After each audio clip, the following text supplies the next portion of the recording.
Hi, Gay DeRusso with the Majestic rider. Today I'm here with a Rocky, and I'm working on his gait. He's a very nice horse. We just have to tune up his gait some.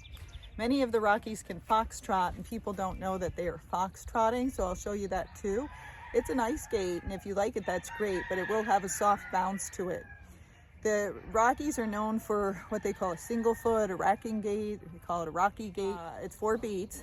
When you ride it, most of them, if they're on the trotty side, you got to keep their head up a little bit to help them. If their head stays low and they stay nice and round, which is beautiful, they usually go more towards a foxtrot. But it depends on each horse because each horse has different talent. When we want his racking gait, and they also call it a saddle rack or a slow rack, I don't know, they give them so many names, it gets confusing for everybody. But it's a 4-beat footfall and it's more lateral. So it's like the left hind, left front, right hind, right front. Where the foxtrot would be more the right front, the left hind. So it's on a diagonal, and then the left front and the right hind. So it's deep footing in here. That makes him more trotty. Done all the basic work first at his flat walk. He has a beautiful flat walk. And so that's just keeping his speed and letting him know to stay consistent in that speed the whole time. But now we're gonna go up to the next gate. So I'll get on and show you. Some of it might be far away, but I figured I'd try. You might get the gist of it. But what I'm gonna do is, first I'll just show you the foxtrot. So I'll ride by and say foxtrot so you see. And then what I'm gonna do is try to pick his head up. I'm gonna sit back further in the saddle. I'm gonna push him forward and get him speeding up a little bit more, because his foxtrot is actually slower. Once he hits that Rocky gait, he is a little bit faster. And when I'm doing the foxtrot, you'll see this in the saddle, a soft bounce.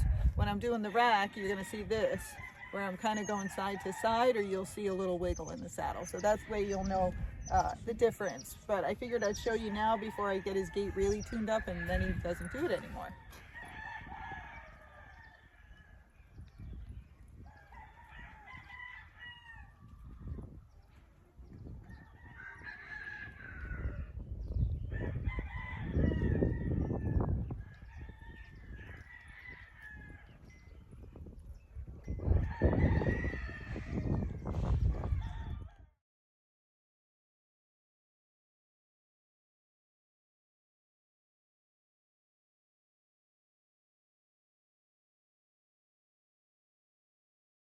So he's actually not foxtrotting as well as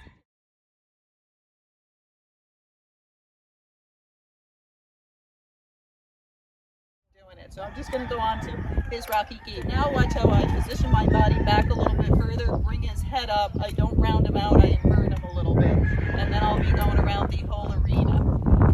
It's better if you have a big area to go. If you're staying in circles and you're trying to get the rackets, it's harder because that actually rounds them out.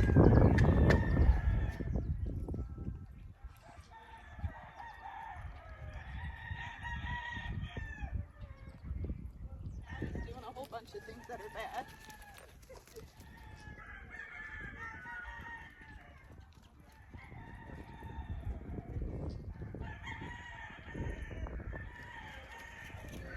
They don't get better.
As you saw when we started, it wasn't very good, but he's had a couple days off and I just started training him. It wasn't very good. Then he threw his head up, then he was pulling on the bit. You might have seen him go by with him throwing his head all over with his mouth open. And what I was doing when he was fighting me was just sliding that bit across his tongue. I didn't want to bring his head down. I just don't want him to be able to grab the bit and run. And in time, I'm going to change the bit. Right now, he just has it's a snaffle with a little shank, like this big. So not very much. Chain's pretty loose too, so it's pretty much like a snaffle. But I want his head up to help us to get the gait.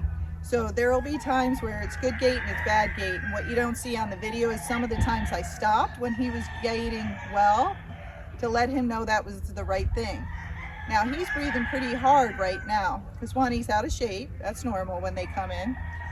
And two, trying to gait in an arena that has deep footing when the horse is on the trotty side is much harder for them to hold their gait. This would be great for a pacey horse, but for a trotty horse it's much harder. They do much better with this hard footing like a road or gravel. And I can't stop the roosters and chickens, so you just got to deal with it. So I'm going to rest him, then we're going to go the other way. And what I did is, you know, he's had some days off, so I knew it wasn't going to be great. So I tried to get him going around once pretty good, where he was in and out of gait, but it was getting better. And that's when I quit that direction. That was good enough because I know he was getting tired. You don't want to keep pushing for perfection or you're going to make them not want to do it. You want to get it pretty decent, and then the next day you make it a little bit better, and the day after that then a little bit better, and then you keep building on those foundation blocks, okay?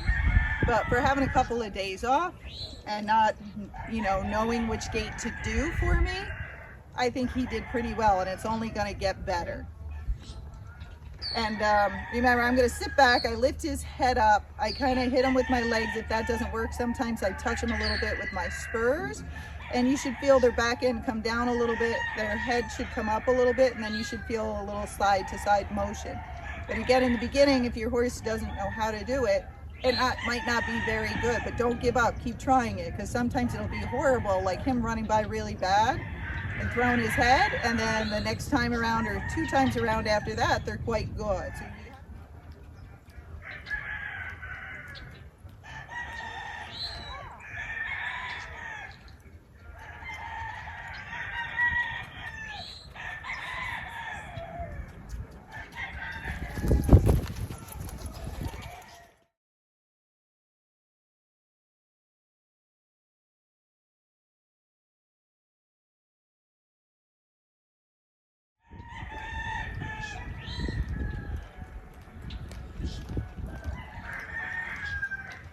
So good boy.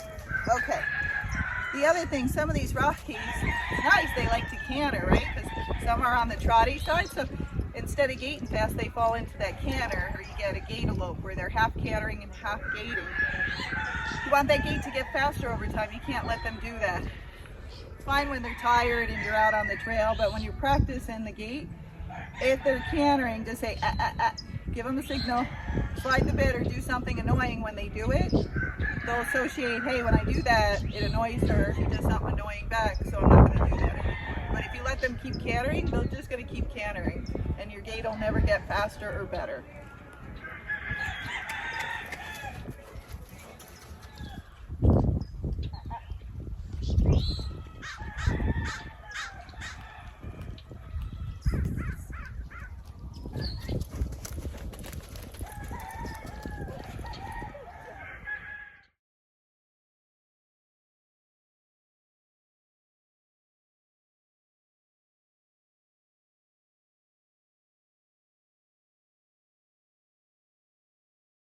Okay, so that's enough of gaiting. And again, I didn't go many times around, but he's breathing hard, he's tired. I don't want to wear him out too much. And I want to work a little bit on his canter.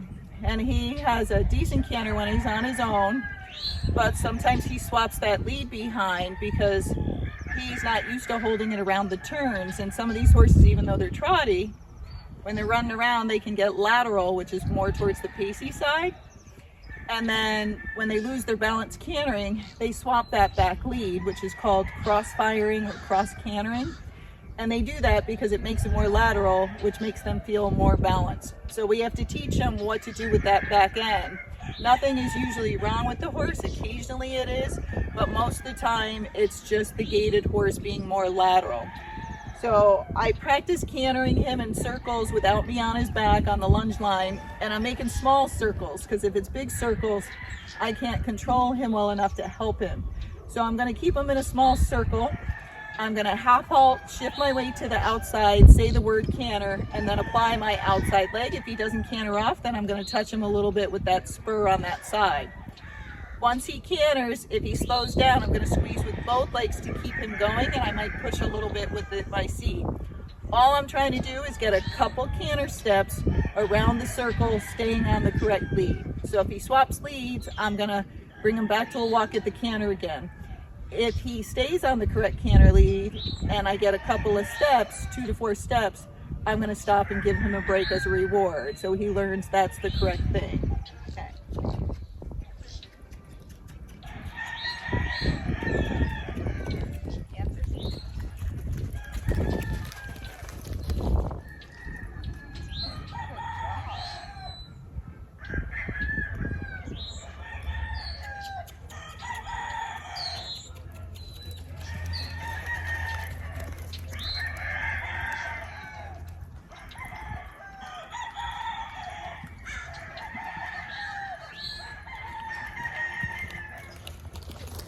Good boy. So he's got a good stop on him, doesn't he? So when I started in the beginning, he wasn't sure what I wanted. And so what I did is I tilted my body a little bit more forward, like my pelvis forward, to lighten off his back. I started pumping to the motion of the canter, even though he wasn't cantering. And that helped to put him into the canter. He was probably taught to canter by just falling into it from his gait, but I don't want to do that. I want a clear cue. So when I want him to gait, he gaits. When I want him to canter, he canters. I don't want those things interlinked back and forth where he doesn't know the difference. Okay. Now that was good. I got more than a couple steps, but now I'm going to go the opposite direction, and then after that we're going to quit.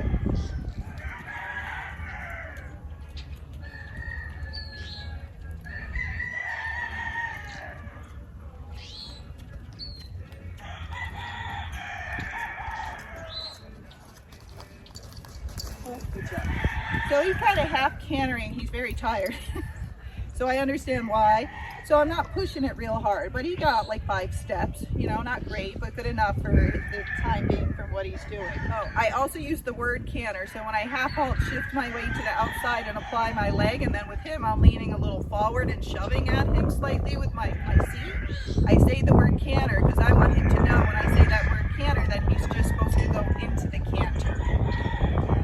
And I'll try and show you with my Kentucky mountain horse that now knows the word. As soon as I say it, he just starts jumping up and down in the canter, and it's super fun. But he's now got that leaping canter.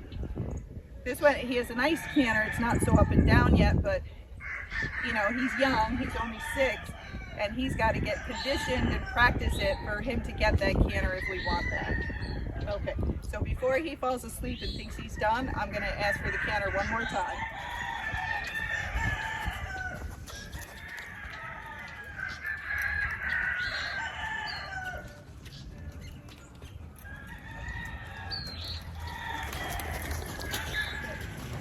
So you'll see in many of my videos when I'm teaching them to canter, it's the last thing I usually do. Depends on the horse, but usually it is. And then as soon as they canter and do a couple good steps, and that was my goal of the day, I get off, tell them they're a good boy, you can give them a treat if you want, and then I immediately loosen the girth. So if they did their job well, then they are done. So that helps them more to understand, like there's a big release when they do that canter for me. But again, I have to be very clear when I want them to canter, when I want them to gait. If you just let them do whatever they want, which I see some endurance people do, but that's fine because I don't do endurance. But then the horses never know what to do. They just pick whatever, you know, they can do because they're tired or because of the terrain. And when you get those horses and then you're riding them in the arena, you're just trail riding them and you're not doing endurance anymore. The horses don't know how to stay in gait because they've been constantly switching and nobody's been telling them what to do. So if you're going to get a gaited horse and you want it to gait really well, soft and supple and all those things, you have to be very clear on what you're asking them to do. When you say gait, they gait. You don't let them canter. When you say canter, you don't let them gait. but they have to learn, and learning the departure is hard for them. And then the pacey ones, just getting the football of the canter is very hard for them too. But don't give up. Again, I have many videos. You can always email me or message me, and I'm sure I can find a video that'll help you.